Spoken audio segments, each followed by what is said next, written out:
Hello, lovelies. It is 1:12, Tuesday, July 27th. It is about 2.5 weeks since I started hormones, and it's been a total disaster of emotional whirlwind. Not the hormones, that's kind of baseline keeping me sad, but like everything else in my life is like ridiculously like falling apart. And on top of all the stuff I won't mention that's a little personal, is one of the pets at my house, which is my pet too, but Summer got really ill Wednesday, and we took her to the ER. We told her what she was been doing, and they were like, "Oh, okay, we'll check her vitals and everything," and then just like had her for a couple hours, gave her some like alternative IV because she hasn't been drinking or eating, on top of the way she's been acting, and sent her home. She wasn't doing well the next day, and she kept doing um this like nodding her head, barely keeping up, like she's trying to gag on, like throw up or something, and licking her lips and doing this really off thing. It's just really off, and she does it all the time now. But like she wasn't drinking or eating food, and it's been like a full day. So we took her back to the ER, and they're like, okay, I guess we will actually run scans and stuff. So they didn't do shit, or they didn't do anything the first time. They just took her vitals, gave her some water or some fluids underneath her into her body, and sent her home. So this time they finally did some scans, and it turns out they did one of the scans, but not by a specialist. But they did the scan and didn't tell us. So they figured out.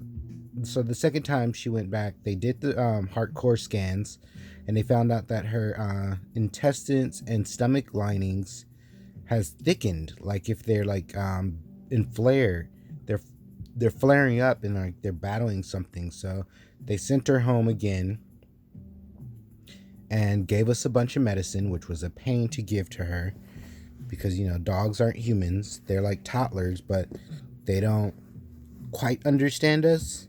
They do to a certain extent, but that's repetition words, not new things like feeding you through a syringe because this has to go down your throat and you have to get it all. Dogs don't understand that. So it was a pain to get her to do stuff. And then a day and a half went by. We were managing to give her the meds. We were managing. We were doing everything. And then like we got an emergency call in the morning, and they're like, oh, in one of the scans we just noticed that there's something in her throat. We've been telling them the whole time that she's doing this like gagging thing, and they didn't think of her throat. So not only is her stomach is flaring up, the lining is flaring up, and her intestines is flaring up, but there's something stuck in her throat. And we don't know what it is, and we have to send her back to the hospital. We sent her this morning, so that's a good 4 or 5 days later. After telling them what was going on, they finally like looked at her throat. Days later, called us, said it's an emergency, get her in as soon as possible. But they recommended yesterday that we call a bunch of other hospitals because they're a small clinic and they have to outsource for everything and get specialists to come in to do all the testing and stuff and all the equipment stuff. And their other hospitals might be able to do everything in one go. So we hung up yesterday, made calls for or I didn't make calls, Chloe made calls. I'm not good with phones. But Chloe called, and like 30 minutes went by. All the hospitals didn't have any appointments or any of the full staff that this clinic recommended that they would have. The closest we can get was Dublin, and that's like way out there. And it was like September, and like she's in an emergency state now. So we called back to the clinic, and they're like, oh, we got all this intake of emergencies and we are totally booked up all day, so call first thing tomorrow morning, which is today. So they called. My Chloe called. I was still asleep. I haven't been sleeping well because the last 2 weeks has been a shit show.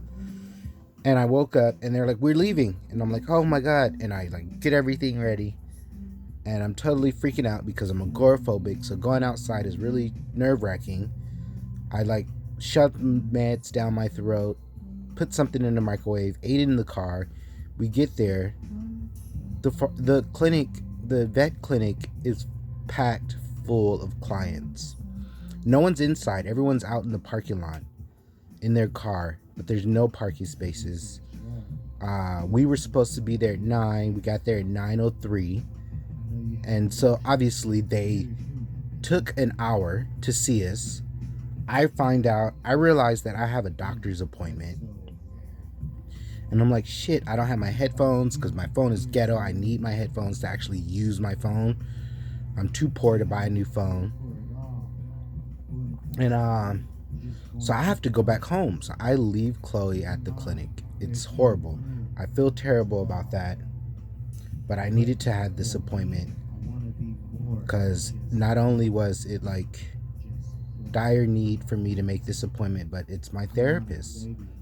And I don't have anyone that I'm completely honest with because I feel like I'm always a burden to everybody. And everyone's going to leave me if they like really dig deep and see how broken I am. And I'm saying this now openly because my therapist made it clear that that's what was going on. I didn't realize it. I realized I've never been completely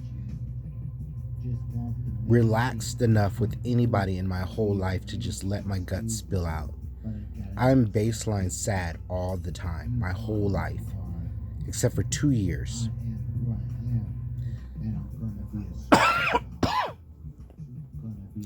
So, realizing that, I was like, let me post a video.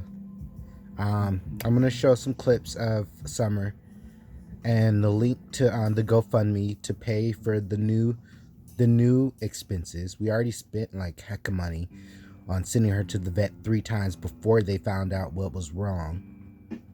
Now it's going to cost a whole nother big chunk of money that we don't have. We're all super poor. We don't work full time because of COVID. Hours were cut. And I'm just listening to our music and I'm just like feeling really emotional and lost. Luckily, we're getting a lot of support. I posted the GoFundMe yesterday and people are sending $25 here, $50 here. Some are sending $100, some are sending $5, and it's all much appreciated and I love it so much. And we're like we're totally working towards having enough for all these payments. So thank you guys.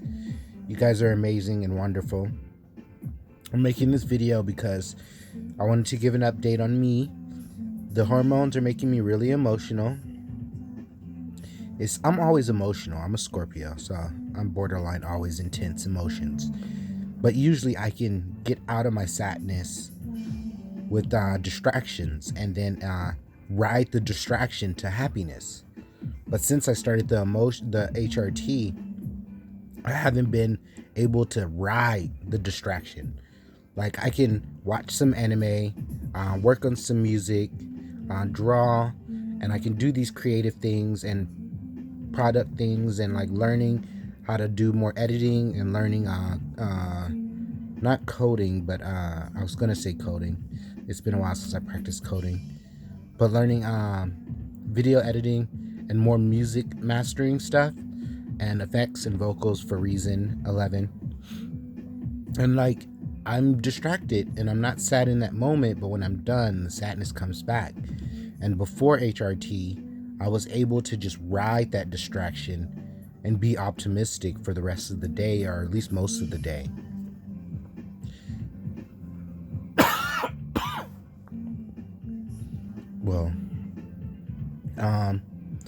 Well, check out the GoFundMe. Anything helps for Summer's medical bills. $1. I don't know I've never used GoFundMe before, but if they allow you to donate change, Donate some change. Like, anything helps greatly. I will send a little pictures of Summer and at the end of this video, and I would also put a link to the GoFundMe to this video. All right, much love. Thank you all for your support, and wish the house well, and that the whole family is well during this crazy times. And thank you. Bye.